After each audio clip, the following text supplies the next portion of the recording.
Aquí tienes la historia adaptada al contexto, cultura y psicología filipina, traducida al tagalo con la gramática correcta, tal como solicitaste.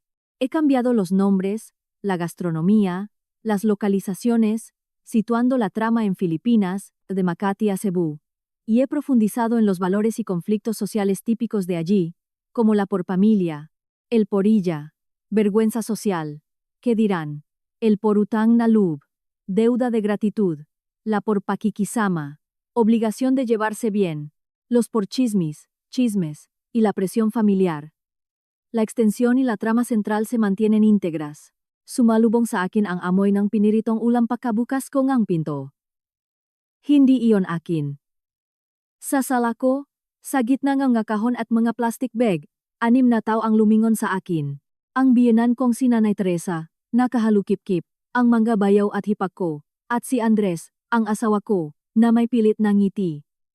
Mahal, nandito ka na, sabi niya habang lumalapit. Anong nangyayari rito, Andres? Tanong ko nang hindi binibitawan ang bag ko. Surprise! Dito muna titira ang pamilya natin. Hindi ba ang ganda? Tumingin ako sa paligid. Ang sofa ay puno nga damit. May humaharang na balikbayan box sa balkonahe. Nakaramdam ako ng kaba sa dibdib ko. Lumapit si Nanay Teresa at humalik sa pisngi ko. Napakatapang ng pabango niya. Ligaya, anak, ang hirap ng linggong ito. Mabuti na lang may matutuluyan tayo. Andres, anong matutuluyan? Pag-ulit ko. Siyempre, patuloy ni Nanay Teresa, napakamahal ng bilihin ngayon. Nag-usap kami ni Andres. At ito ang pinakamabuti ang pamilya, ay dapat laging magkakasama, para magtulungan tayo. Hindi, wala kang sinabi sa akin, mariing bulong ko kay Andres. Hinawakan niya ang braso ko at hininaan ang boses. Mabilisang desisyon lang to. Nakaproblema sa inuupahan ni Nanay. Hindi ko naman sila pwedeng iwan na lang sa kalsada. May utang na loob ako sa kanila. Ilang linggo lang to. Siyam tayo rito sa 50 square meters na chondo. Gagawa tayo ng paraan. Praktikal ka naman. Palagi kang may solusyon. Lumapit ang pinakabatang kapatid na si Lucia. Ate Ligaya, gutom na ko. Anong ulam natin? Tumango si Nanay Teresa na parang nagutos, inaasahang magsisilbi ang manugang. O nga, anak, hindi na makapahintay. Ang nga batang to. Sige na. Magluto ka niya mabilis diyan, sa kusina. Kami na ang mag-aayos dito. Nakatingin silang lahat sa akin na parang iyon ang pinakanormal na bagay. Ang umuwi pagkatapos ang 10 oras sa trabaho at pakainin ang 9 na tao. Tinapik ako ni Andres sa likod. Salamat, mahal. Ikaw ang the best. Galingan mo ang pakikisama. Naglakat ako papuntang kusina na parang isang robot. Kalahating walang laman ang ref. Kinuha ko kung anong meron. Pancit canton, delatang tuna, at kamatis. Rinig na rinig ang ingay mula sa sala. Tawanan. Ang telebisyon. Si Andres na nagpapatawa. Sumilip ang panganay na si Kuya Paulo. Uy, Ligaya. May labuyo ka ba? Gusto kasi ni Nanay nga maanghang. Wala. Matipid kong sagot. Sayang. Bukas kailangan nating bumili. Kinuha ko ang kutsilyo para magiwang ang bawang.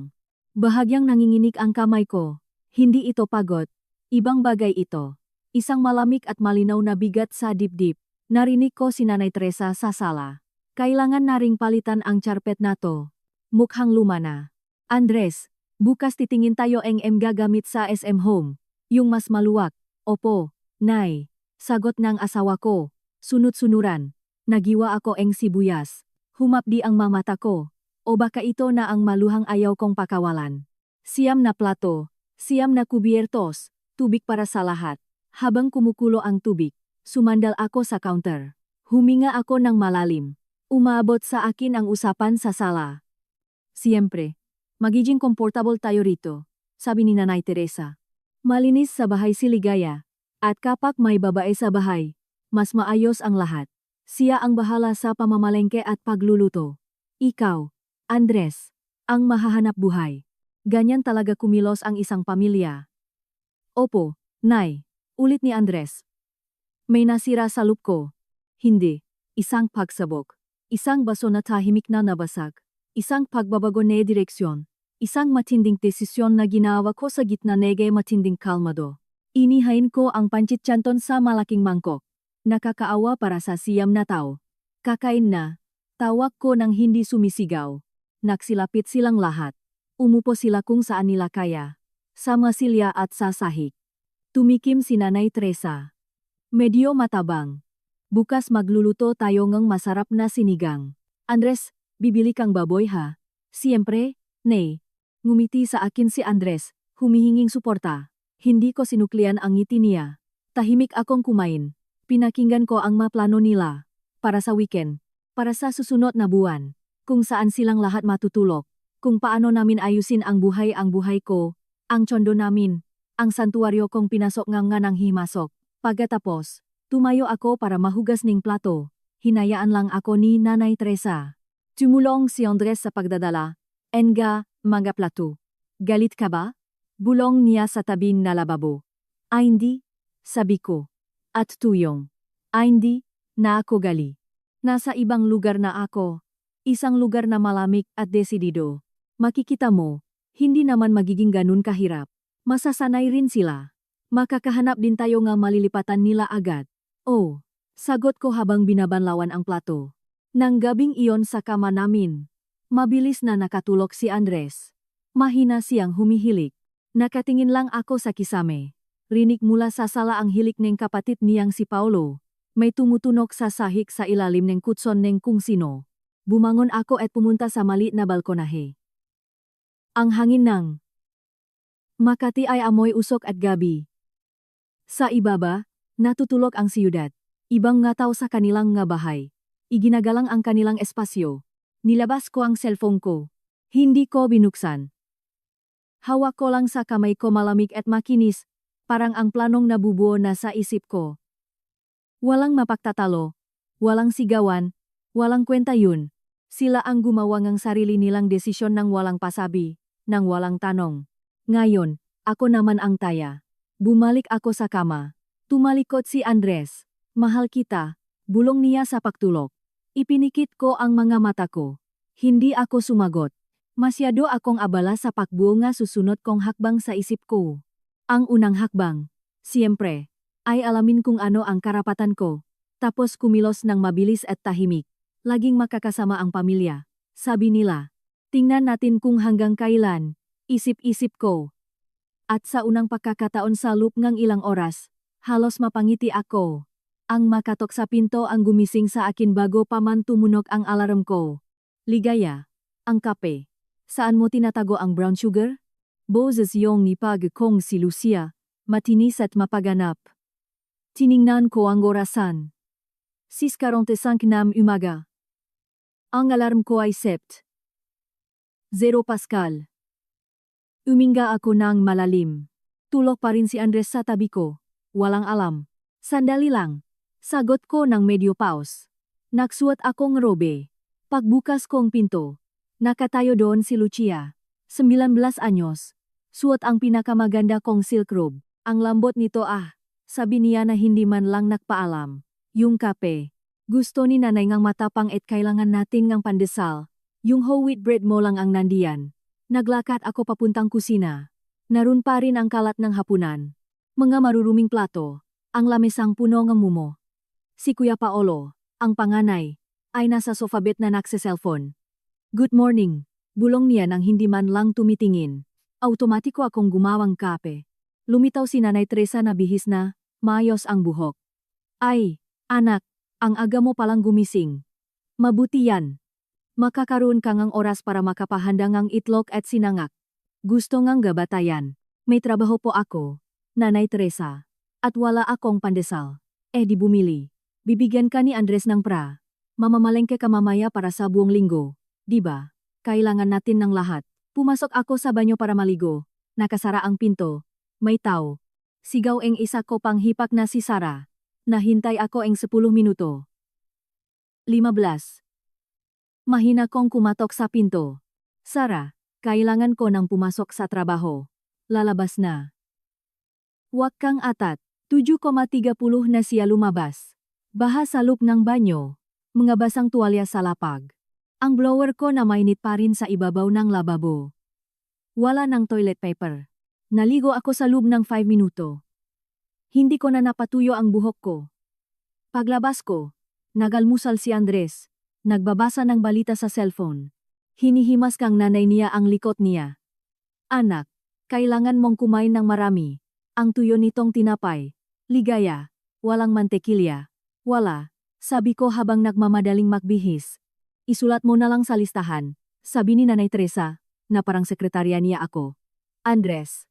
Tawa ko habang hinahanap ang nga susi ko. Kailangan nating mag-usap mamayang gabi. Siyempre. Mahal. Huwag kang mag-alala. Maayos din ang lahat. Ang tono niya ay ang dati niyang tono. Nagpapalubak-lub. Nagpapalipas oras. Umalis ako engchondo na parang tumatakas. Sa elevator. Huminga ako. Amoy sigarilyo kung sino ang hangin. Normal. Pantaw. Nalate ako sa opisina. Napataas ng kilay ang boss kong si Ma'am Eva. Pangalawang araw mo na to ngayong linggo. Ligaya. Sorry po. May problema sa pamilya. Okay lang ba ang lahat? Tanong niya na may halong sinserong pag-alala. Opo, okay lang ang lahat. Pero hindi ako okay. Habang may meeting sa design, hindi ako makapag-focus. Nakikita ko ang mga mukha nila sa sala ko. Naririnig ko ang boses ni Nanay Teresa na nagutos. Tumating ang email ni Antos Pao Magtanghali. Mahal, sabi ni nanay kung pwede ka raw bumiling manok para sa adobo, toyo, suka. Panlaba yung pankalorha. Matapang na kape. At toilet paper. Magiwan ako pera sa side table. Salamat. I love you. Wala man lang ni isang salita tungkol sa panghimasok nila. Wala man lang tanong kung kamusta na ako. Listahan lang nga bibilhin, na parang naging katulong na ako ngang pamilya nila ngayon. Dinial ko ang number niya. Sumagot siya pagkatapos ang 3 ring. Hello, mahal. Andres, hindi ako makakapamalengke ngayon. Mag-overtime ako. Katahimikan. Narinig ko ang ingay sa opisina nila. Paano ang hapunan? Inaasahan ni nanay yung adobo. Make order na lang kayo ng pakain. Bigyan mo silang pera.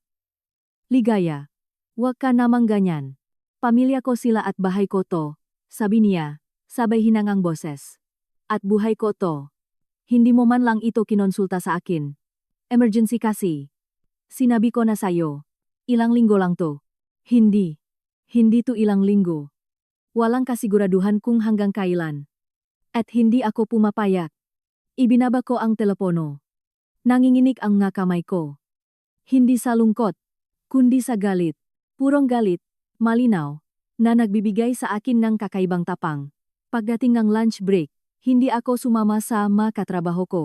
Nanatili ako sa desk ko, nagbukas ang browser, at nag-search tungkol sa mga karapatan sa ari-arian, hindi ginustong nga bisita. Tapos, paano palayasin ang makamag-anak sa bahay ng legal sa Pilipinas? Nagbasa ako, natuto, kung hindi sila nga nangungupahan, at walang kontrata, may tuturing silang, squatters, o unlawful detainers, sa legal na termino. Maaring makialam ang pulisya o barangay kung hihilingin ngayong may-ari, pero masasalang proseso ito. Ang pinakamabuti ay isang formal na demand letter at pagkatapos ay palitan ang nga kandado. Kung ayaw nilang umalis, tumawag ngang pulis. Mabilis ang tibok ng puso ko. Ayun ang kailangan ko. Isang formal na abiso, mga saksi, at pagpapalit ng mga kandado. Napangiti ako sa unang pagkakataon matapos ang ilang araw.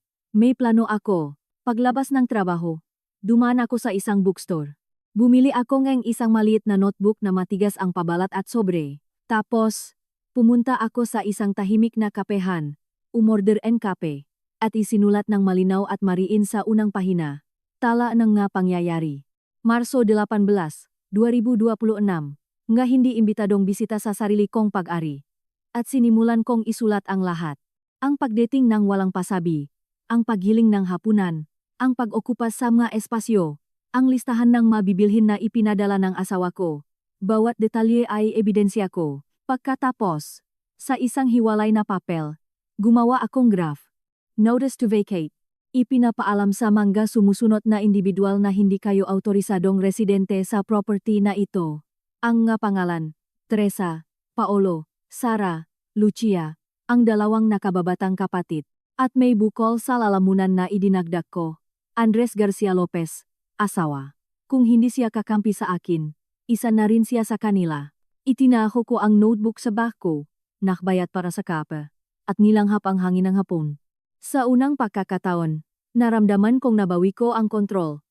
Pagdating sa bahay, mas malala ang eksena. Ang nga damit nilang lahat ay nakasampay sa mamuebles ko. Amoy pritong mantika. At sa gitna ngang sala, si Nanay Teresa, may nakabukas na drawing ng plano sa ibabaw ngang center table. Ligaya, sakto ang dating mo. Tingnan mo. Naisip ko na pwedeng gibain ang pader na to. Gagawin nating mas malaki ang salat kainan. Tapos hahatiin natin ang kwarto eng mga bata eng partition. Sabi ni Andres. Sila raw eng mga kapatid niya ang gagawa nito. Natigilan ako sa pintuan. Nakaupo si Andres sa tabi niya at tumatango. Gigibain ang pader? Kalmado kong tanong. Oo, anak. Plywood lang naman yan. Hindi ang pundasyon. Para mas makasya tayo. Habang nahanap tayo ng mas malaking bahay, mas komportable to. Tiningnan ko, si Andres. Pumapaya ka ba rito? Nakibit balikat siya na parang nailang sa ilalim ng tingin ng nanay niya. Kumbaga, kung pansamantala lang naman at para mas lumuwag tayo, bakit hindi? Dahil bahay ko to, sabi ko, at lahat sila ay lumingon sa akin. Ang tono ko ay patag, hindi pasigaw. Dahil hindi kayo welcome dito. Dahil hindi ito pansamantala. At dahil walang gigibayin na pader. Isang hindi komportableng katahimikan ang bumalot sa kwarto. Si Nanay Teresa ang unang nag-react. Nakpakawala siya ang isang tuyong pagtawa. Ay, Ligaya. Masyado ka lang ninenerbiyos. Na-stress ka sa trabaho. Andres, kausapin mo nga ang asawa mo. Sabihin mo sa kanya na ang pamilya ang laging inuna. Baka may makarinig, nakakahiya. At ikaw ang nasusunod dito. Tumayo si Andres at lumapit sa aking. Ligaya, parang awa mo na. Huwag kang gumawang eksena. Gusto lang tumulong ni nanay. Hindi ko kailangan ng tulong niya. Kailangan kong may balik ang bahay ko. Kailangan kong may balik ang buhay ko. Nagsalita si Kuya Paulo, mula sa sofa nang hindi inaalis ang mata sa cellphone niya. Ang oa naman. Pamilya lang na dumaraan sa hirap.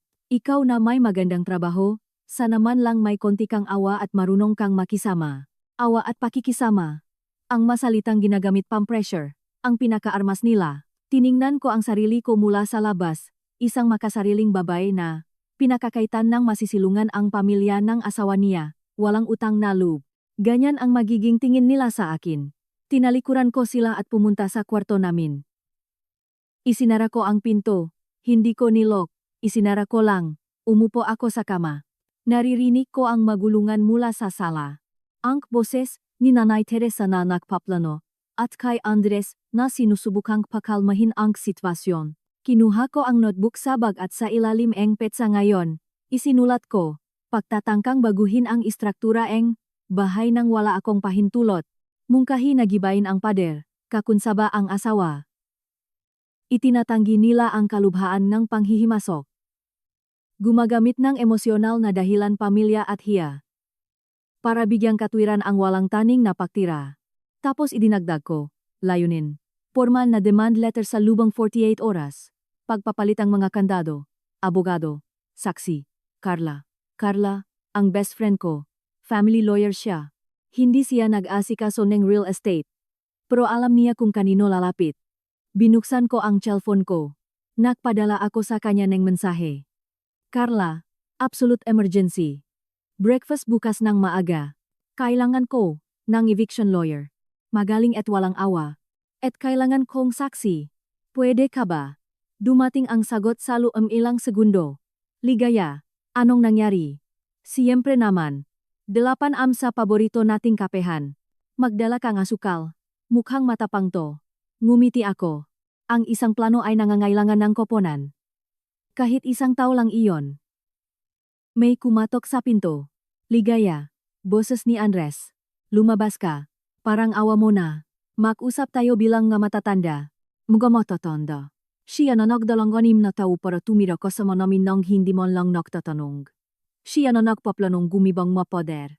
Siya na hindi nakikita ang banging unti-unting bumubuka sa pagitan namin.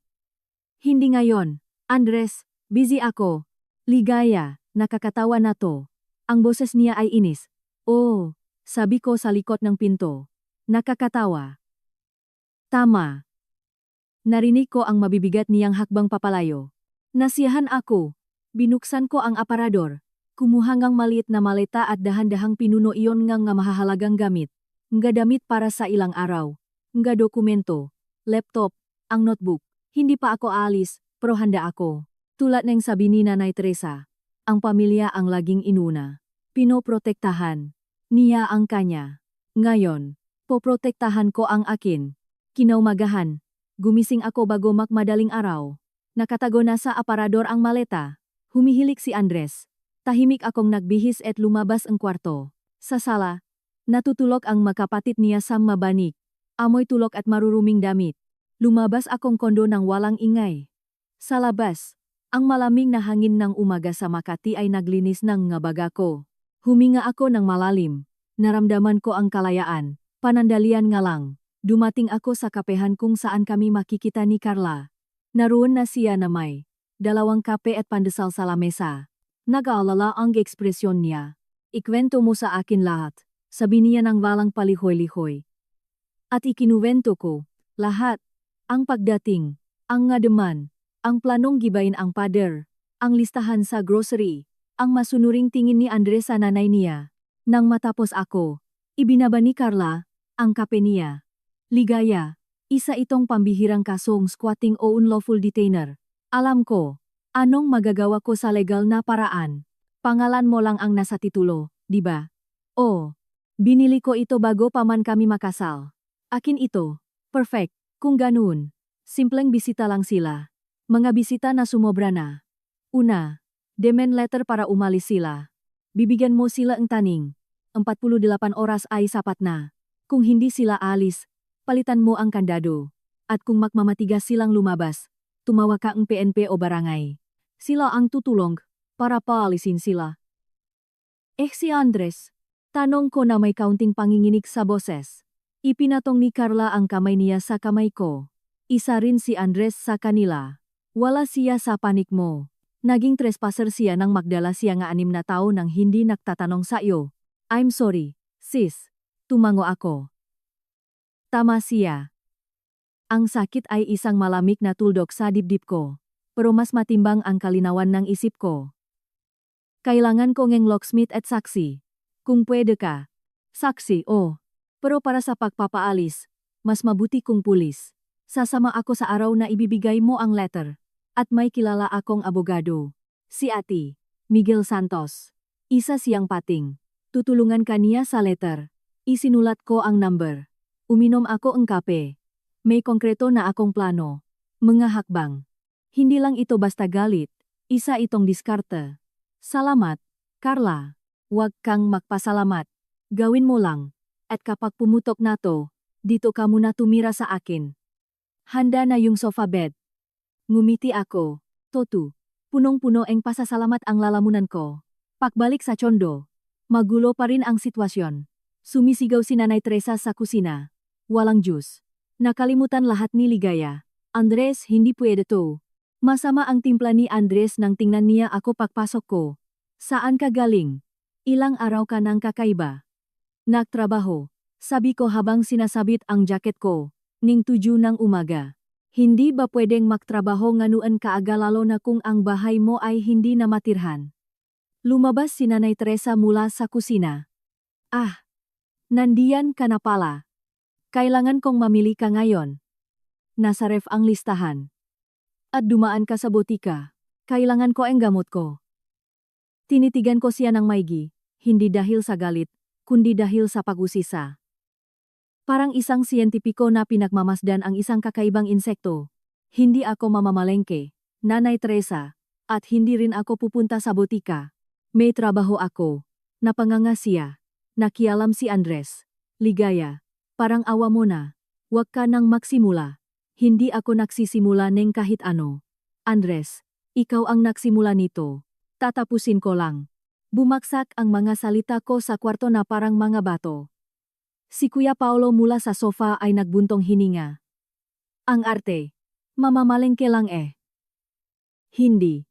Sabi ko na tiningnan din siya. Hindi lang ito tungkol sa pamamalengke. Oras ko ito. Espasyo ko. Kapayapaan ko. Kinuha niyo ito. At tapos na ito. Kinuha ko ang bag ko at naglakad papuntang pinto. Hinawakan ako ni Andres sa braso. Saan ka pupunta? Hindi pa tayo tapos mag-usap. Mahigpit ang hawak niya. Padabog akong kumawala. Huwag mo akong hahawakan. At tapos na tayo. Tapos na kayong lahat. Lumabas ako, narinig kong isinisigaw niya ang pangalan ko. Hindi na ako lumingon. Sa opisina, tinawagan ko si Ate, Miguel Santos. Binigyan ako ng sekretarya niyang appointment para sa hapon ding iyon. Pagsapit ng 1:00 p.m., nagdahilan ako na may meeting sa kliyente. Malamig at moderno ang opisina niya. Isa siyang lalaking nasa 50 taong gulang, nakasalamin at maayos ang suwet. Naikwento na ni Carla ang sitwasyon mo, sabi niya pagkatapos magpakilala. Nakakalungkot, pero karaniwan. Ang magandang balita. Nasa panig mo ang batas. Ang masama, magiging emosyonal at mahirap ang proseso. Handa ako. Mabuti. Una, ang demand letter. Ako ang gagawa. Kailangan itong iabot ng personal na may saksi o ipadala sa registered mail. Mas mabilis kung may saksi. Bibigyan natin sila ng 48 oras.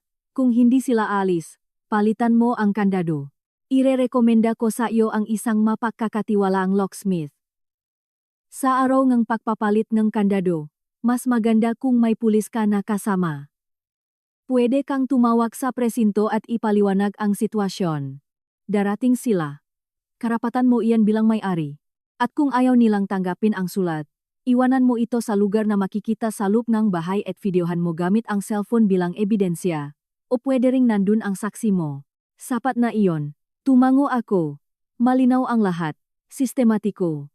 Paano kung maging marahas ang asawa ko?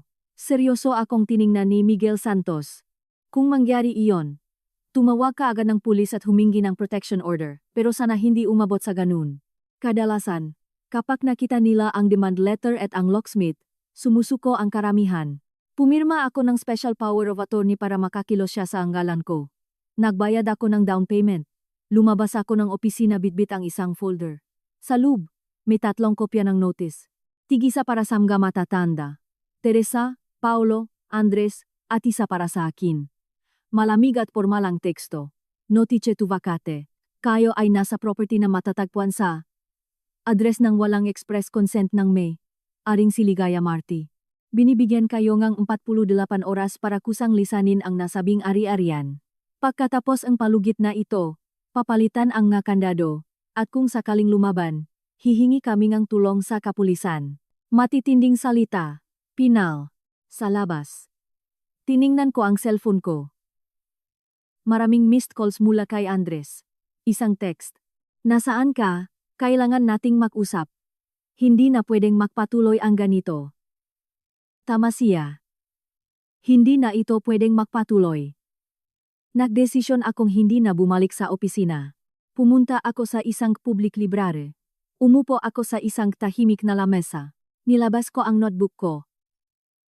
Isinulat ko lahat ng napag-usapan namin ng abogado.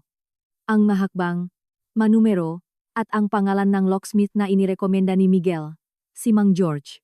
Tinawagan ko siya at nagbook ako para sa Makalawa, ng 10 ng umaga. Tapos nag-message ako kay Carla. Tapos na ang meeting sa abogado. Malinaw lahat, ibibigay ang sulat bukas. Pagpapalit ng kandado, Makalawa, 10 May. Pwede ka bang pumunta ang 9,30 bilang saksi? Agad ang sagot niya. Darating ako. May dala akong moral support. Ngumiti ako. Hindi ako nag-iisa. Nagpalipas ako ang hapon sa labas. Naglakad-lakad ako sa Makati. Umupo ako sa isang kapehan. Pinagmasdan ko ang normal na tao na may normal na buhay. Naalala ko nung ang buhay namin ni Andres ay ganun din. Simple, para sa aming dalawa. Kailan ito nagbago? Baka hindi nagbago. Baka talagang ganyan na siya nun pa. Sunod-sunuran sa pamilya niya dahil sa hiya at utang na loob. At ako lang itong bulak. Pagsapit ng gabi, alam kong kailangan ko ng umuwi, kailangan ko pang ebidensya, at kailangan kong umaktong normal para hindi sila makahalata. Pagbukas ko ang pinto, halos nakakatawa ang kalunos-lunos na eksena. Namamalansa si Nanay Teresa sa sala. Akin ang plantsa, magadamit iyon naga anak niya. Naglalarong video game sina Andres at Paulo. Nanunod na TV ang gabata sa napakalakas na volume. Nandito na ko. Sabi ko habang sinasabit ang jacket ko. Walang sumagot. Tumingala lang si Nanay Teresa. Ah, nandiyan ka na pala. May monggo sa kaldero. Kami na ang nagluto dahil wala ka. Busok pa ko, sabi ko at naktuloy sa kwarto.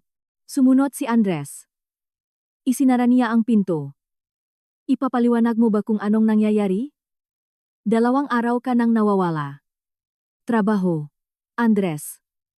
May mga kailangan magbayad ng bills. Hindi patas yan. Nagtatrabaho rin ako. At inubos mo ang pera mo sa pagbuhayan ni 6 na sobrang tao. Pero itong bahay, ang loan nito, ang kuryente at tubig, ako ang nagbabayad. Ako lang. Natahimik siya. Mabigat ang sinabi ko at alam niya iyon.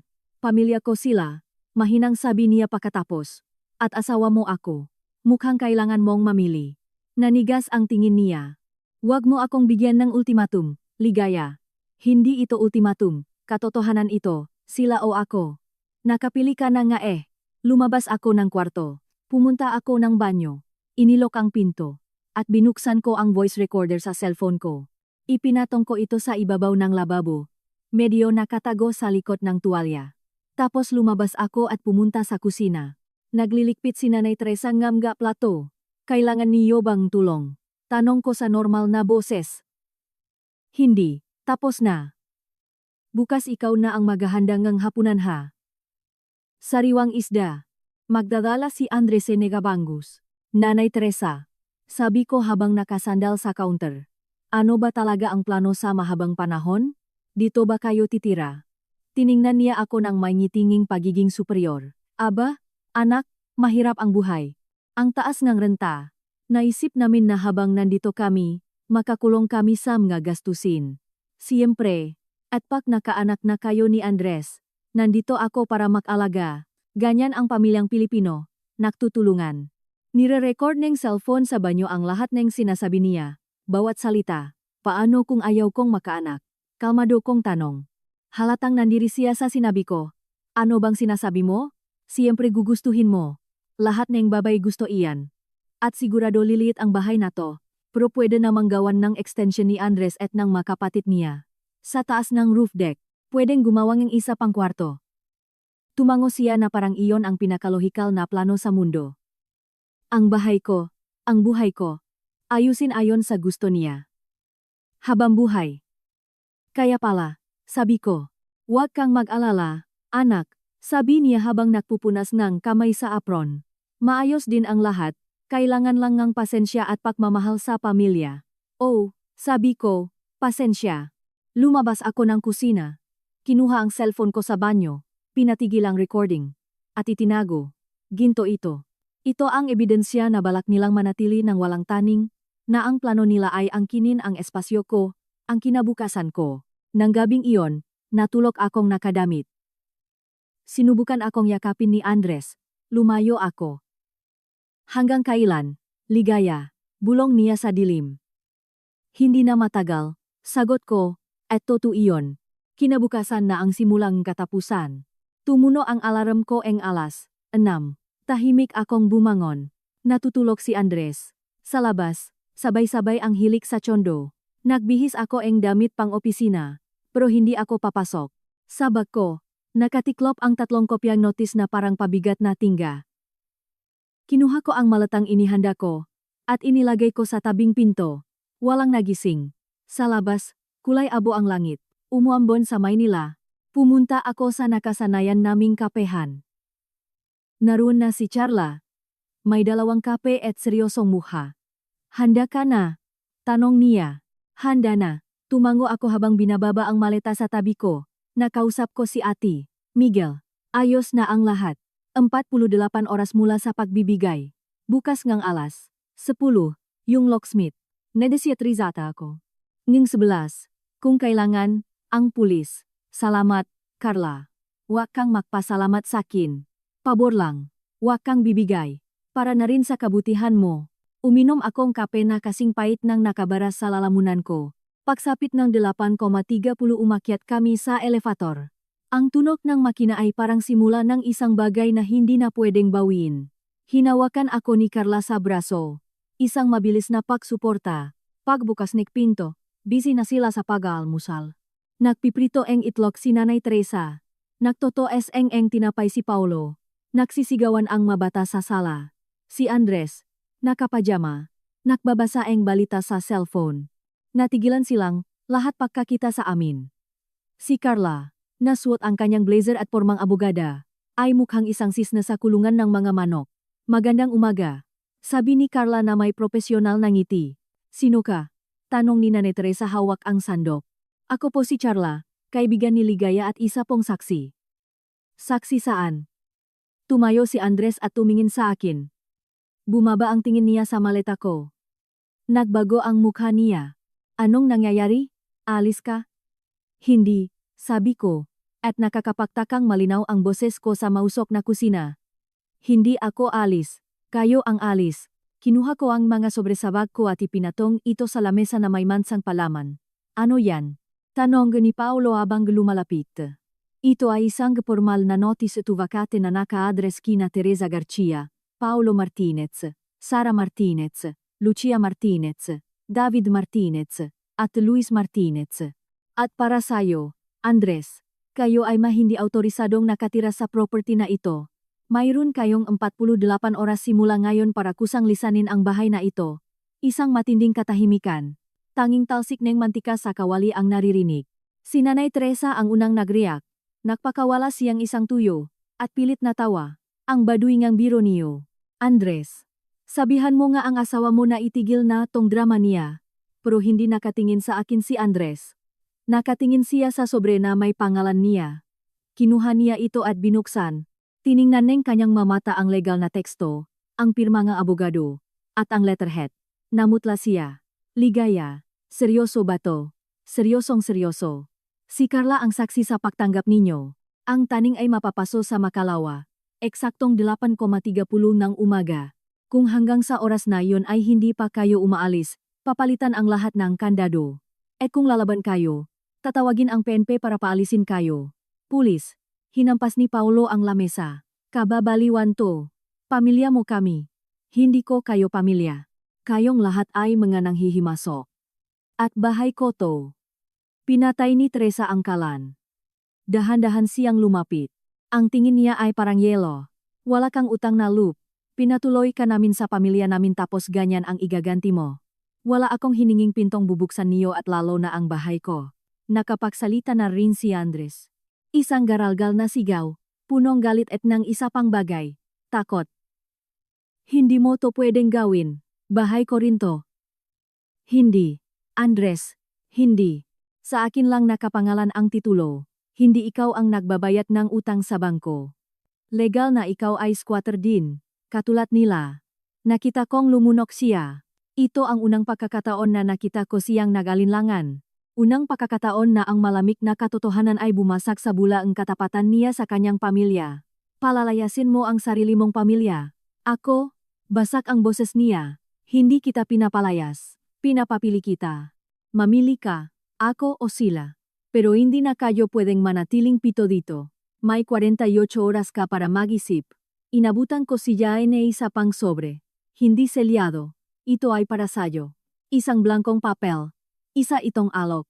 Kung pipirmahan mo na pipiliin mo ako, natatanggapin mong mali ang ginawa niyo, at paalisin sila, mag-usap tayo. Kung hindi, ang notis mo ay katulad din ng sa kanila. Inagaw ni Nanay Teresa ang sobre sa makamay ni Andres et pinunit. Huwag mo nang isipin yan, anak. Bali ang babaeng to, papalayasin ba naman sa kalsada ang makapatid mo? Ano na lang ang sasabihin ng ibang tao?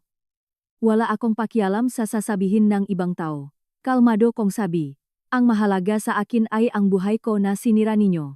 Nakialam na si Carla sa kanyang pinakaprofesional na boses. Mrs. Garcia, hindi po ito isang usapang pampamilya, kundi isang legal na utos. Nakasulat na po iyan. Karapatan po ito ng aking kliyente.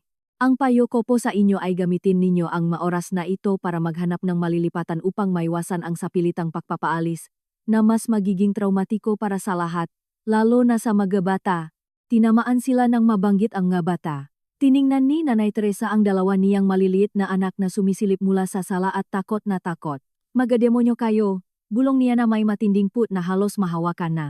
Nagsisimula na ang 48 oras. Pag-uulit ko. Makalawa. Eksaktong 10:00 umaga. Darating ang locksmith. Sana pagdating ang oras na iyon, walang tao ang bahay. Kinuha ko ang maleta ko at tumalikod. Hinawakan ako ni Andres sa braso. Ligaya. Pakiusap. Mag-usap tayo. Huwag mo tong gawin. Nagmamakaawa ang mamata niya. Ang parehong mamata na minahal ko. Saglit akong nag-atubili.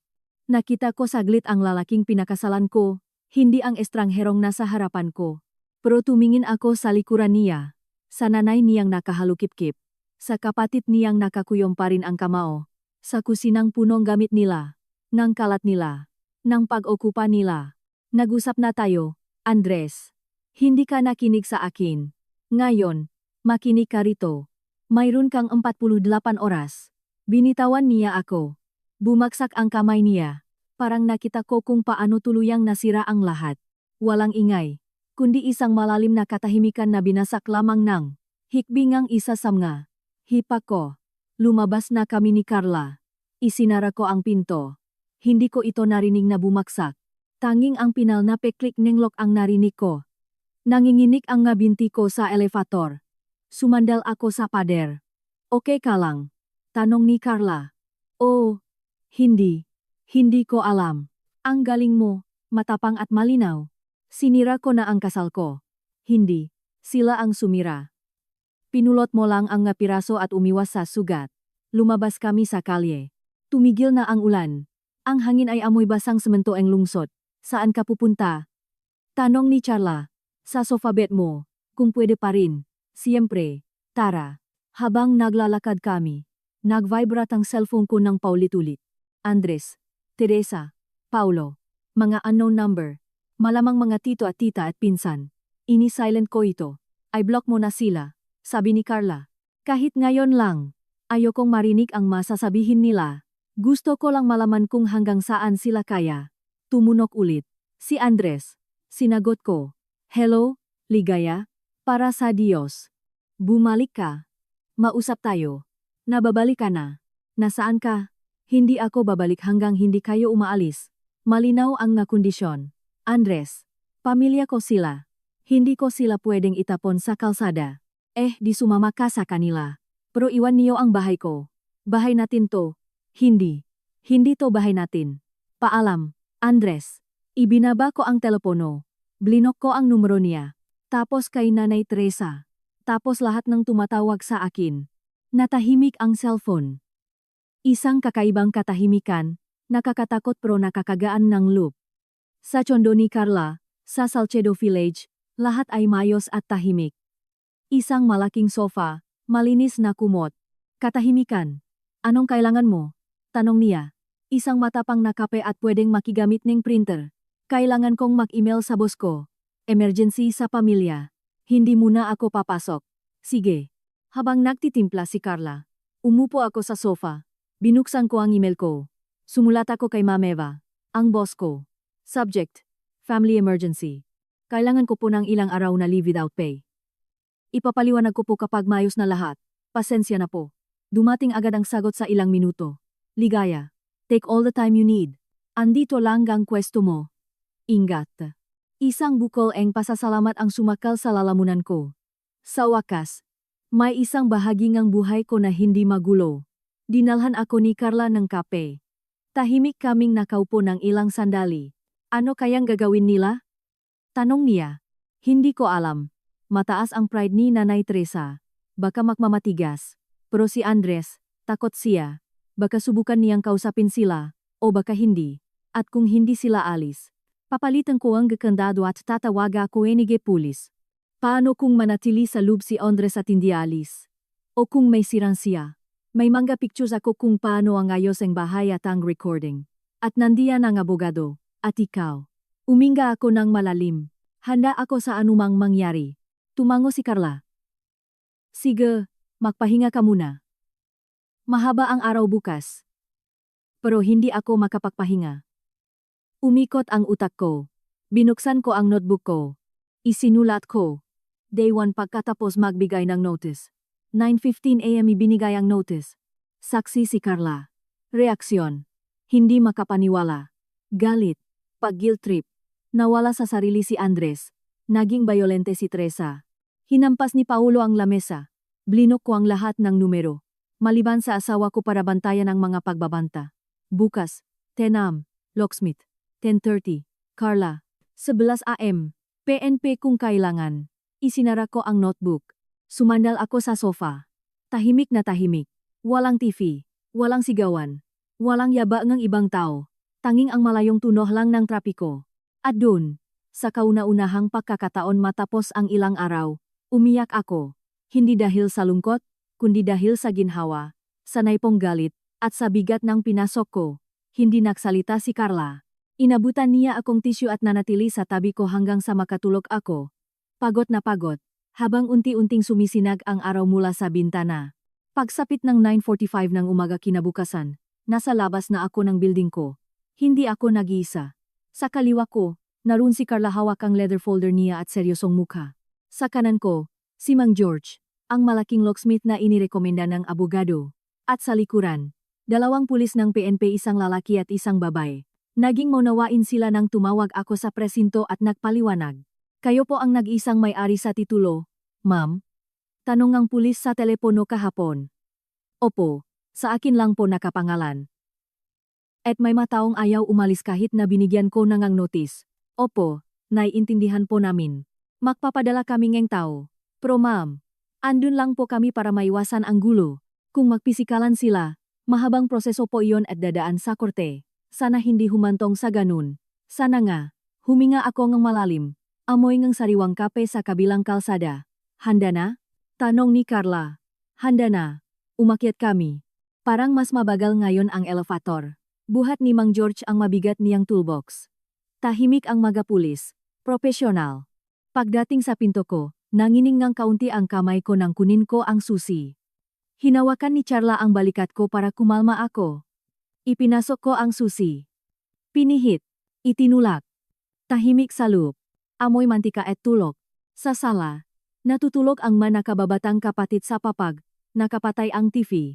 Nakatulog si Nanay Teresa sa sofa.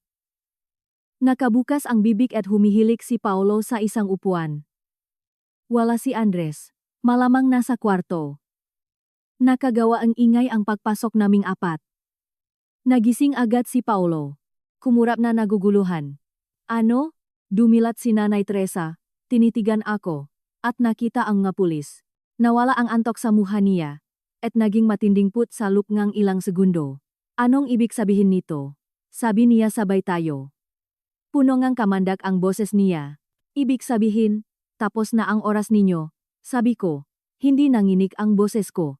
Malinaw at malamig na umalingaw-ngaw sa sala. Kailangan niyo nang umalis ngayon. Napatalon si Paolo. Nagdala ka ang pulis. Sira ulo ka ba? Humakbang paharap ang 2 pulis. Nagsalita ang kalmado ang pulis na lalaki na nasa edad 40. Magandang umaga po. Kami po ay mula sa kapulisan. Ang ginang na ito ang may-aring bahay. At humingi po siya ng tulong para maiwasan ang gulo sa pagpapaalis ninyo ng kusa. Pakikuha na po ang magamit ninyo at lisanin ang lugar. Pagpapaalis. Sigaw ni Nanay Teresa. Bahay itong anak ko. Hindi po, Mrs. Singit ni Carla sa kanyang profesional na tono. Bahay po ito ang kliyente ko, si Ligaya Marti. Narito po ang kopyang titulo. Nabigyan na po kayo ang formal na notis na may 48 oras na palugit. Tapos na po ang oras na iyon. Nagising ang nga bata at nagsimulang umiyak. Tumakbo palabas ang kwarto sina Sara at Lucia. Nananlalaki ang nga mata sa takot. Lumabas si Andres sa kwarto. Nakabrief at sando. Ang mata niyang pupungas-pungas ay tumingin sa akin, sa mga pulis, sa locksmith. Nangibabaw ang katotohanan na parang sampal sa mukha niya. Ligaya bulong niya. Oh, Andres, oras na. Ikaw at ang pamilya mo. Kailangan niyo nang umalis. Wala kaming pupuntahan. Sigaw ni Nanay Teresa habang hinaharang ang mga pulis. Kidnapping ito. Pagnanakaw. Tatawag ako ng media. Ipapatulfo ko kayo. Napabuntong hininga ang pulis na parang araw-araw niya itong naririnig. Mrs., kumalma lang po kayo. Huwag po kayong sumigaw. Legal po itong proseso. Kung hindi po kayo alis ng kusa, mapipilitan po kami ng kasama ko na gamitan ng puwersa. At ibig sabihin po niyan, lalabas kayo na wala man lang madadala. Kaya mas maganda po na kunin niyo na ang gamit niyo. Magamit nila. Nilapitan ni Paolo ng may angas si Mang George. At sino ka namang siga ka? Ako po ang locksmith, sabi ni Mang George ng kalmado. At paglabas niyo, papalitan ko agad ang makandado para hindi na kayo makapasok ulit kung walang pahintulot ng may-ari. Parang naging isang sumpa ang salitang papalitan ang kandado na nagbasag sa kahuli-hulihang pag-asa nila. Bumagsak si Andres sa may hambang pinto. Nagsimulang umiyak si Sarah. Niyakap ni Lucia ang manggabata. Paano ka naging ganito kasama? Bulong ni Andres, na tiningnan ako na parang hindi niya kilala.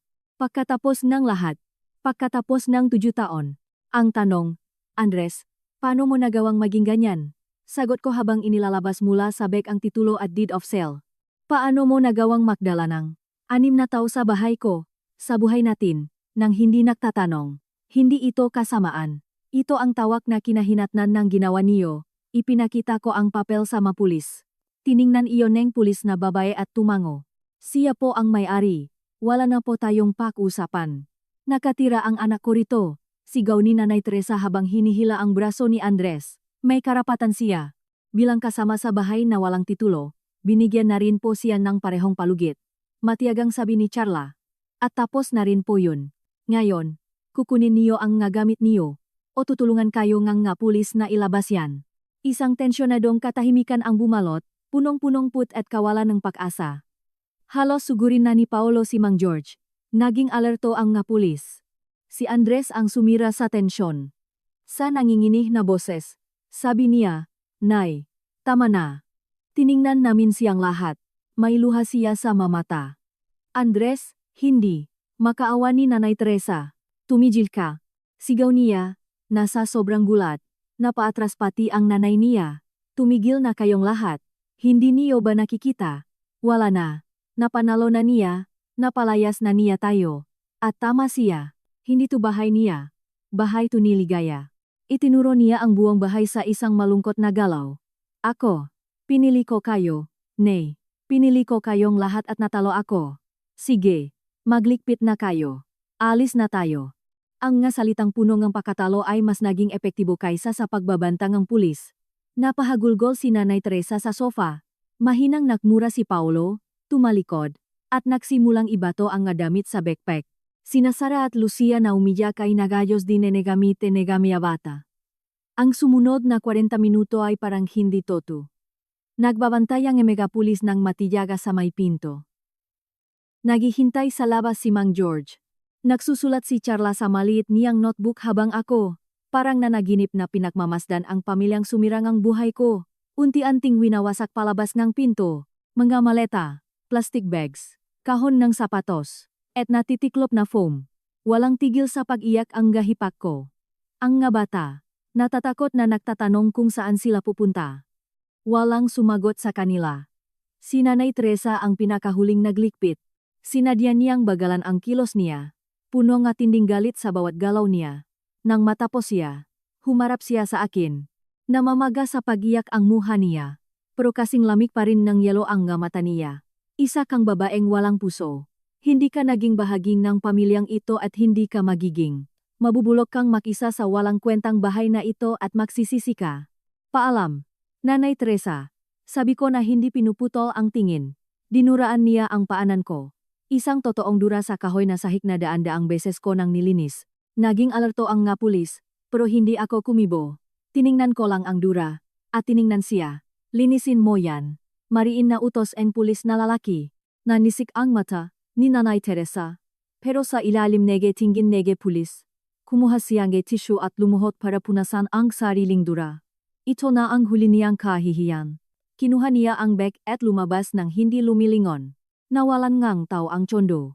Tanging si Andres na lang ang naiwan. Inilagay na niya ang kanyang magamit sa isang maleta at gym bag. Naiwan siya sa gitna ng sala, na ngayon nakapagtatakang maluwag pero magulo pa rin. Puno ngang latak ng pamilya niya. Isang nawawalang medyas, isang magasin, isang basong walang laman. Tiningnan niya ako. Wala nang galit sa kanyang mga mata, kundi malalim na sakit at isang tanong. Bakit hindi na lang natin pinag-usapan? Bakit kailangang umabot sa ganito? Dahil hindi ka kailanman nakinig sa akin. Andres, nanay mo lang ang pinakinggan mo. Hiya at utang na luplang. Wala na akong masabi. Kailangan ko ng kumilos. Dahan-dahan siyang tumango. Parang tumanda siya ng 10 taon sa loob ng isang oras. Tapos na ang lahat, hindi ba? Para sa ating dalawa. O, sabi ko. At sa unang pagkakataon, nakaramdam akong kurot, hindi ginhawa o galit, kundi awa. Tapos na. Ipapadala ko sa iyo ang annulment papers. Gawin mo. Iyon na ang huli. Kinuha niya ang gamit niya at lumabas. Hindi niya sinara ang pinto, hinayaan niya itong nakabukas. Mula sa hallway, narinig ko ang mga huling hikbi, ang mga yabak pababangang hagdan, ang malakas na pagzarangang pinto sa ibabangang building. Nabalot ng matinding katahimikan ang lugar. Lumapit ang mga pulis. Ma'am, may kailangan pa ba kayo? Tanong ng babaeng pulis. Wala na po. Salamat. Itago niyo po ang recording nangyari. At kung bumalik sila at magpumilit pumasok, tumawag agad sa barangay o sa PNP. Opo. Umalis na sila. Pumasok si Mang George. Simulan ko na po. Tanong niya. Sige po. Habang inaayos niya ang kandado, nangingibabaw ang bakal na tuno ng ganyang nga kasangkapan. Naiwan kami ni Carla sa sala. Pakalaki-laki ng kalat. Pero kalat ko na ito. Okay ka lang? Tanong ni Carla. Tumingin ako sa paligid. Ang maduming sofa. Ang malakit na sahig. Ang mabahong hangin. Ang ngabakas ng ibang buhay. Ng ibang pamilya sa lahat ng sulok. Oh, sabi ko. At totoo iyon. Okay lang ako. Tapos na si Mang George. Inabutan niya ako ng 4 na bagong susi. Ayan po. Hindi na gumagana yung lumang susi. Ito lang ang bubukas diyan. Nagbayad ako at umalis na siya. Niyakap ako ni Carla. Tatawagan kita mamaya. Kapag may kailangan ka, mag-text ka lang. Salamat sa lahat. Carla. Wala yun. Para saan pa ang mga kaibigan? At iniwan niya akong mag-isa. Sa unang pagkakataon matapos ang ilang linggo, nag-isa ako sa bahay ko. Ang katahimikan ay napakabigat sa pakiramdam. Naglakad ako papuntang balkonahe at binuksan ito. Pumasok ang hangin mula sa labas. Ang ingayng lungsot. Ang normal na buhay. Mula sa balkonahe, nakita ko sila. Sa baba sa kalsada, naroon silang lahat. Si Nanay Teresa na sumisigaw sa telepono. Malamang sa iba pang kamag-anak. Si Paolo na nakakargang maleta sa ipinatawag na taksi. Sina Sara at Lucia na pinapatahan ang mga bata. At si Andres, nakatayo, nakayuko at walang tinitingnan. Ang isa sa mga kapitbahay ko, si Aling Rosario, ay sumilip sa bintana niya. Nakita niya ako. Tumaas ang kilay niya, na may halong pag-usisa at paksang-ayon. Tumango siya ng bahagya, at isinara ang bintana niya. Hindi iyon panghuhusga, kundi tahimik na pakikiramay ngang isang kapitbahay. Isinara ko ang balkonahe, at humarap sa sala kong walang tao. Hindi na mabigat ang katahimikan. Uminga ako, bago ang gangang. Hangin ko, mahaba pa ang proseso. Marami pang papelang gayuzang, annulment, makapaliwanag sa kamag-anak dahil sa shismi. Makakaroon ng magabing may pagdududa at kalungkutan. Pero sa sandaling iyon, isang bagay lang ang nararamdaman ko, isang napakalaking kapayapaang napanalunan ko. Nabawi ko na ang teritoryo ko. Gumuhit ako ang limitasyon. At sa unang pagkakataon matapos ang matagal na panahon, walang ibang tao sa kabilang linyang iyon kundi ako. Eksaktong 15 minuto tumagal ang katahimikan. Tapos nagsimulang mag-vibrate ang cellphone ko. Hindi lang tawag, kundi pagulan ng mensahe. Unang text galing kay Andres, tapos isa pa, tapos tawag mula sa unknown number. Pinatay ko ang tunog at ibinaliktad ko ito sa ibabaw ng lamesa sa sala. Ang pagvibrate nito sa kahoy ay parang tunog ng ngagalit na bubuyog. Tumayo ako, pumunta sa kusina, at nagtimpla ng kape, para sa akin lang. Habang kumukulo ang tubig, tumingin ako sa paligid. Matindi ang kalat, mga bundok ng hugasin, umaapaw na basurahan, malakit na sahig, at ang amoy ngang nakaraang mantika at kalat ng ibang tao. Ang unang higop ng kape, mag-isa at mainit, ay may lasa ng tagumpay. Mapait na tagumpay. Walang tigil ang telepono. Nagdesisyon akong tingnan. Dandang missed calls. Maraming unknown numbers. Mga malayong kamag-anak siguro dahil sa chismis. Ang mga text ay parang ulan nag-emosyon. Mula kay Andres. Halimaw ka. Saan kami titira ngayon? Paano mo nagawa? Pakaraan ng ilang minuto. Ligaya. Parang awa mo na. Sorry. Kausapin mo ko. Maayos din natin ito. Nagwawala na si nanay. Gusto kang gidemanda ni Paolo. Kailangan mong kausapin sila. Sauli, ipapadala ko sa'yo ang annulment papers. Mawawala lahat sa'yo. Sinasabi ko sa'yo. Mula sa unknown number. Malamang ang hipak kong si Sarah. Paparusahan ka ang Diyos. Sa ginawa mo sa amin. Sana mamatay kang mag-isa. Mula sa isa pa, kay Tita Reme. Wala kang utang na loob. Inahon ka ni Andres sa hirap tapos ganyan igaganti mo. Ikakahiya kang nanay mo. Sumakit sa akin ang huli, isang matinding patama. Pero hindi tulad ng inasahan nila. Huminga ako ng malalim. Binura ko ang nga mensahe. Blinok ko ang nga numero isa-isa. Maliban sa kay Andres. Gusto kong makita kung ano pa ang sasabihin niya. Kailangan ko ng ebidensya kung aabot sa korte ang annulment o ano paman. May nag-doorbell. Nagulat ako. Sumilip ako sa peephole. Ang kapitbahay kong si Aling Rosario. Binuksan ko ito ng bahagya habang nakachain pa rin ang pinto. Hello po, Aling Rosario. Hello, Hija. Nakita ko ang manangyari, hininaan niya ang boses niya. Okay lang ba lahat?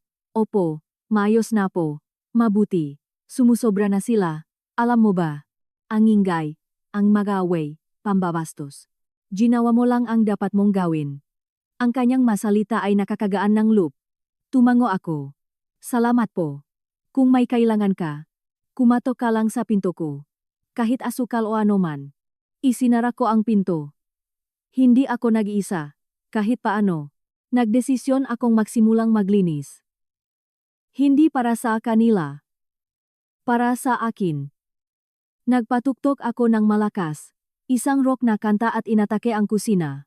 Nahugas akong plato. Naglampasong sahig.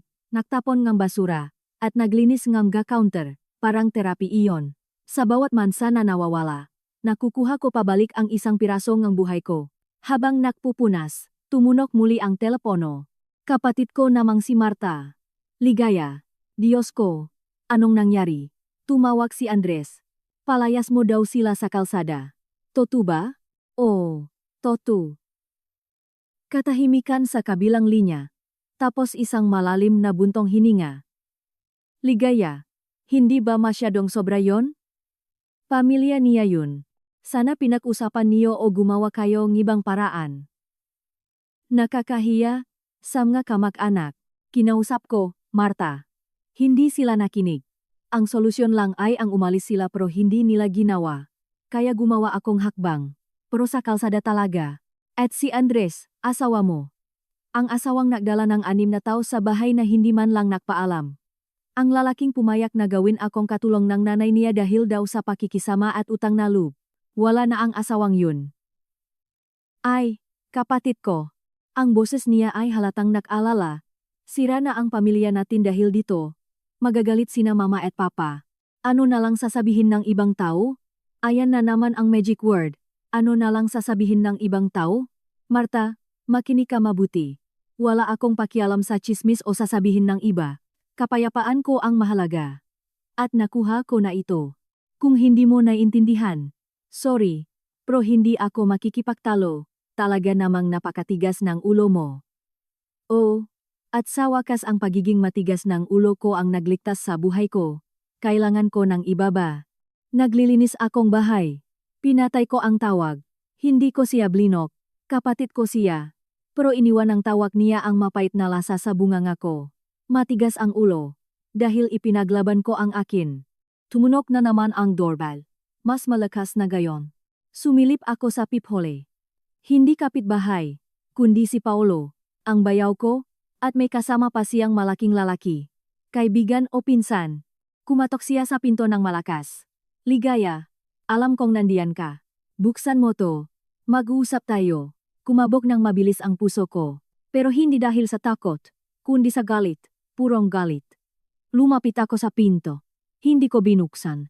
Nagsalita ako mula sa loop na may malinaw at malakas na boses. Paolo, umalis ka na diyan. Tatawag ako and pulis. May eviction notice na kayo. Pinipilit mong pumasok. Kasong trespassing yan. Buksan mo to. Sigaw niya. Okay. Ikaw bahala. Umatras ako. Kinuha ko ang cellphone at tinawagan ang PNP. Sinadya kong lakasan para marinig niya. Hello, PNP po? Ako po si Ligaya Marti, nakatira sa Makati. Kaka-efik ko lang po ang mga squatter sa bahay ko kanina. Nandito po ngayon sa labas ang pinto ko. Sinusubukang pumasok at nagbabanta. Paolo Martinez po ang pangalan.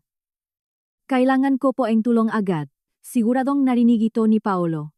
Hinampas niyang muli ang pinto ng pakalakas-lakas. Hindi pa tayo tapos. Pagbabayaran mo to. Narinig ko ang mayabak na mabilis na bumaba sa hagdan. Pinatay ko ang tawag.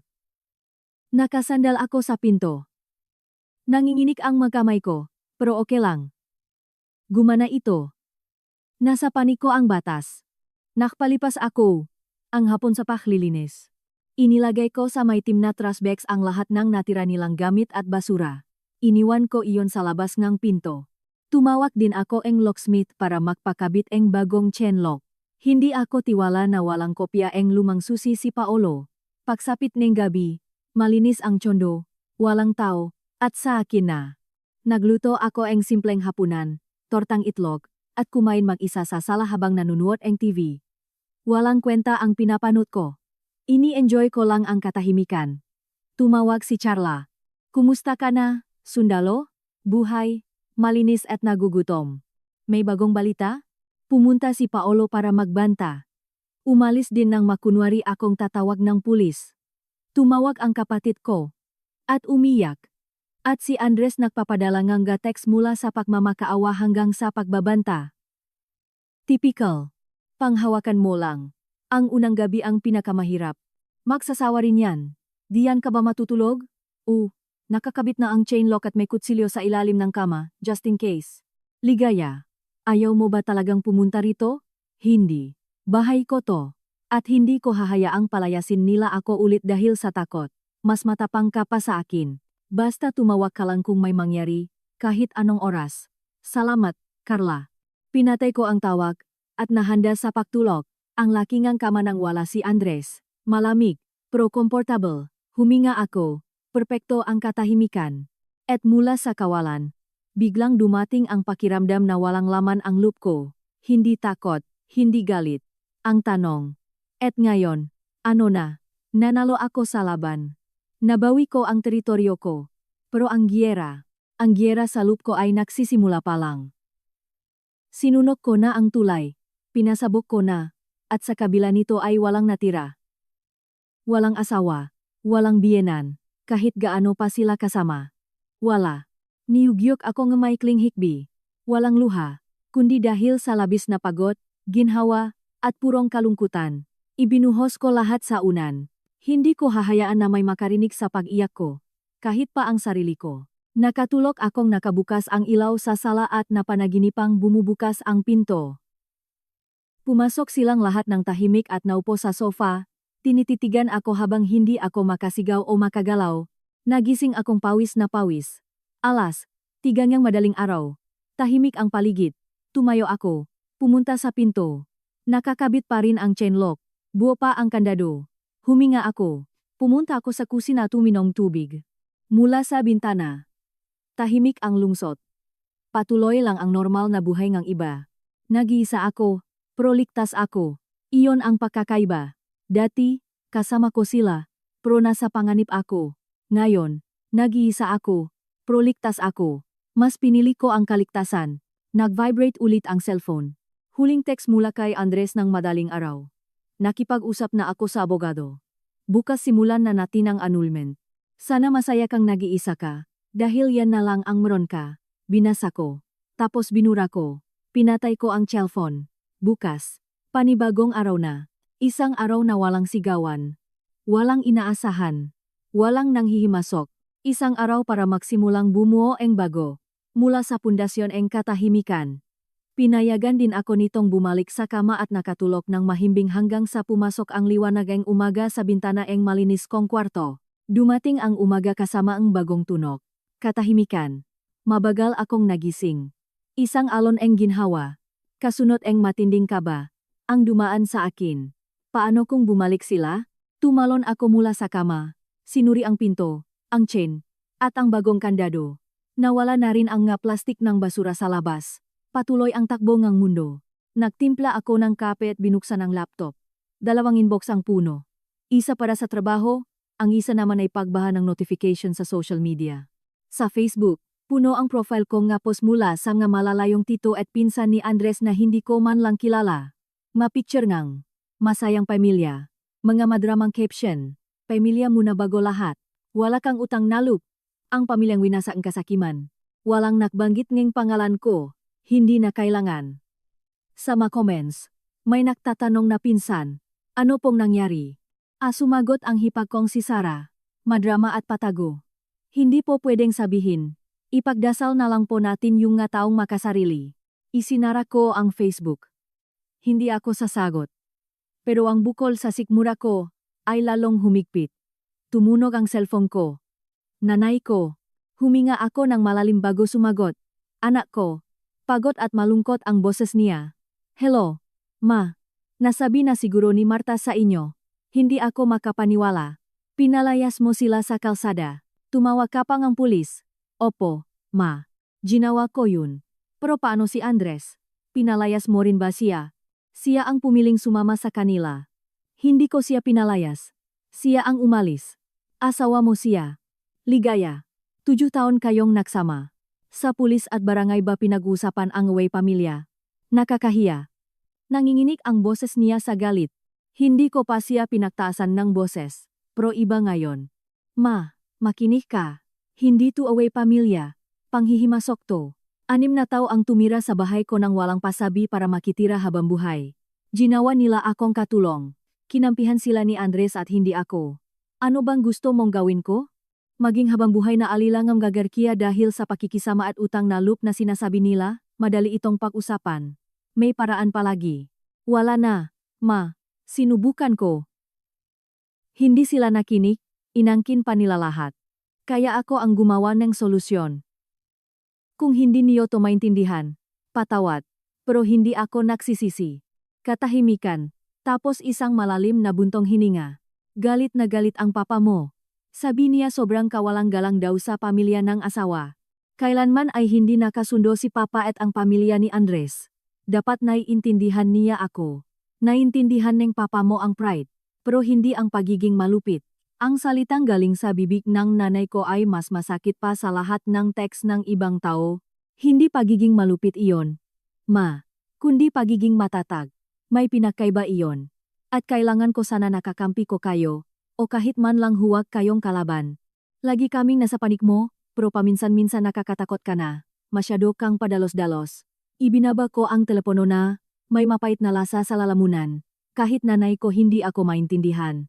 Siguro walang makakaintindi. Kailangan ko ng masanay. Napatalon ako sa doorbell. Hindi tulad kahapon na malakas. Mahina ito, maingat. Sumilip ako sa peephole. Kartero, may dalang asul na sobre. Registered mail. Bumilis ang kabog na dibdib ko. Pinirmahan ko ito. Mabigatang sobre. Mula sa law firm na Garcia Associates. Abogado na pamilya nila. Oh, siyempre. Isang formal na sulat. Petition for annulment. Nagbasa ako. At bumalik ang nanginginig na galit ko. Hinihingi ni Andres ang sumusunod. 1. Ibenta ang kondo at kunin ang 50% dahil daw sa conjugal home ito. 2. 3. Compensatory damages para sa moral damages. 4.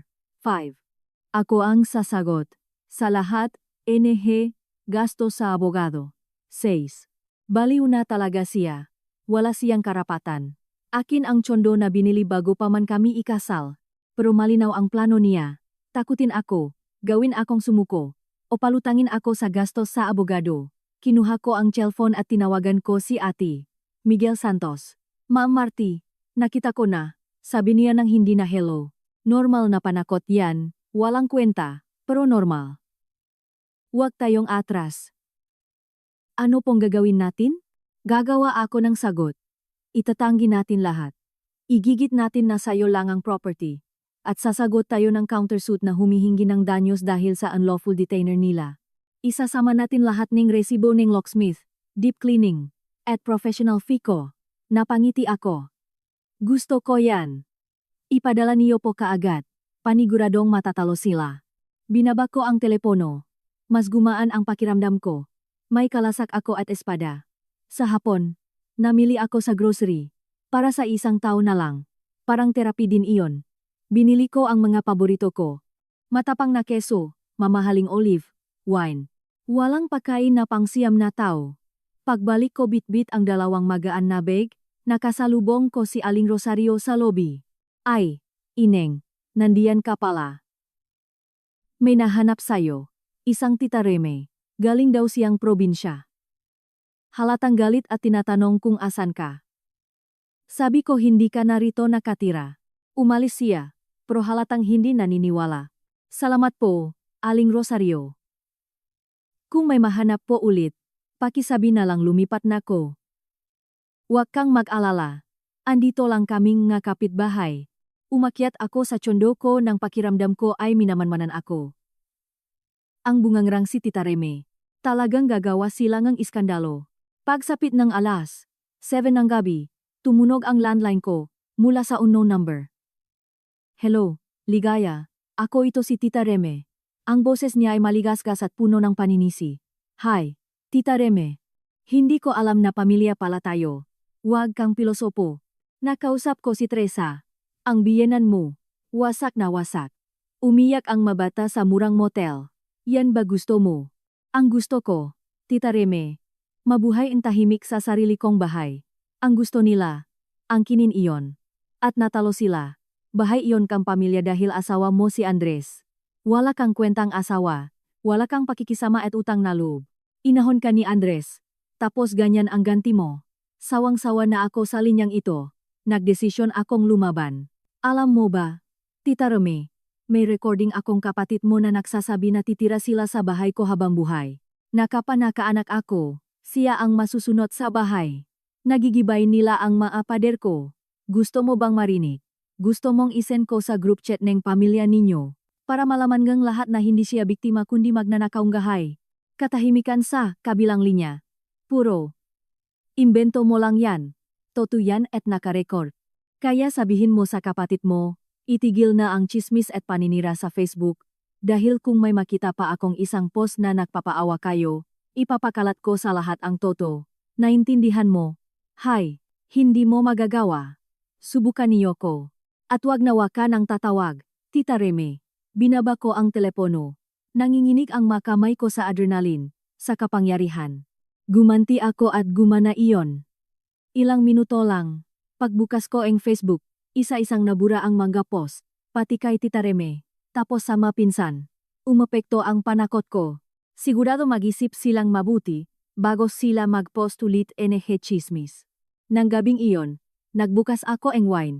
Naupo ako sa balkonahe. Makintap ang Maynila sa baba ko. Tumunog ang cellphone ko. Unknown number galing probinsya. Ako si Pinsang Juan Antonio. Gusto ko lang sabihin na hindi kami lahat katulad ni Nanay Teresa at Andres. Talagang bosi si Tita Teresa at sunod-sunuran lang si Andres. Tama lang ang ginawa mo. Huwag mo sana akong isumbong na nag-text ako. Natawa ako ng malakas sa unang pagkakataon. May ngalamat pala sa pamilyang laging makakasama. Salamat. Reply ko, safe ka sakin. Uminom ako ng wine, tapos na ang pinakamalala. Panahon na para bumuo ng bagong buhay. Kinabukasan, magtatanong na ako sa real estate agent. Gusto kong malaman kung magkano na ang halaga ng bahay na pinaglaban ko gamit ang pulis at abogado. Minsan, malaki ang kapalit ng kapayapaan. Pakalipas ang isang buwan, amoy sariwang pintura ang tsondo ko. Inayos nila ang pader at pininturahan. Tinapon ko lahat ng lumang gamit at bumili ako ng bagong sofa na kulay abo. Miyerkules nang umaka ng tumawag si Ate Michelle. Ma'am Marty, may offer for settlement galing kampo ni Andres. Ano po yun? Tanong ko. Atras sila sa lahat ng claims sa tsondo. Inamin nila na sayo lang yun. Kapalit nito, atrasin mo ang kaso na unlawful detainer laban sa nanay niya na pwede sanang mauwi sa criminal case.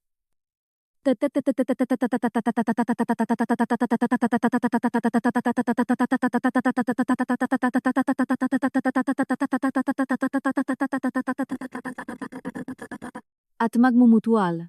Consent kayo sa annulment. Kanya-kanyang bayad sa abogado. Bakit sila sumuko? Dahil sa recording. At dahil ayaw nilang makulong si Teresa. Lumipat na pala sila sa upahan sa Caloocan. Tinatanggap ko po, sabi ko. Ipapadala ko ang mapapeles. Ibinaba ko ang telepono. Wala akong naramdamang matinding saya. Ginhawa lang. Parang tinanggal ang masikip na kadena sa dibdib ko. Makakahinga na ako. Pagsapit ning hapon, nagpunta ako sa Greenbelt para bumili ng bagong lem. Habang tumitingin, may tumawag sa akin. Ligaya. Si Sarah, ang gati kong hipay. May bitbit siyang ilang murang damit na binili niya. Mukha siyang pagod at tumanda. Sarah. Bumibili akong damit nga bata. Malit ang inuupahan sa Caloocan. Umubos siya. Sobrang sama ang kalagayan ni nanay. Laging mataas ang dugo. Wala akong sinabi. Hindi ko na problema yun.